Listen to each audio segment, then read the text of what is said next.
السلام علیکم ورحمۃ اللہ وبرکاتہ۔ دوستو، اگر آپ کو یہ ویڈیو پسند آئے تو ہمارا چینل اہم معلومات سبسکرائب کر لیں، لائک اور کمنٹ کر کے ہمیں ضرور بتائیں۔ صلہ رحمی کے فوائد۔ ہمارے آقا حضور اکرم صلی اللہ علیہ وسلم نے فرمایا ہے کہ صلہ رحمی سے محبت بڑھتی ہے، مال بڑھتا ہے،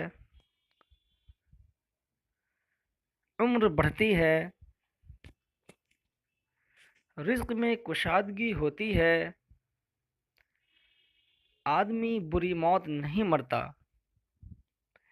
اس کی مصیبتیں اور آفتیں ٹلتی رہتی ہیں، ملک کی آبادی اور سرسبزی بڑھتی ہے، گناہ معاف کیے جاتے ہیں، نیکیاں قبول کی جاتی ہیں، جنت میں جانے کا استحقاق حاصل ہوتا ہے۔ صلہ رحمی کرنے والے سے اللہ اپنا رشتہ جوڑتا ہے۔ جس قوم میں صلہ رحمی کرنے والے ہوتے ہیں اس قوم پر اللہ کی رحمت نازل ہوتی ہے۔ رسول اللہ صلی اللہ علیہ وسلم نے ارشاد فرمایا ہے کہ تم اپنے نسبتوں کو سیکھو تاکہ تم اپنے رشتہ داروں کو پہچان کر ان سے صلہ رحمی کرو۔ دوستو، پھر ملیں گے اگلا ویڈیو کے ساتھ۔ خدا حافظ۔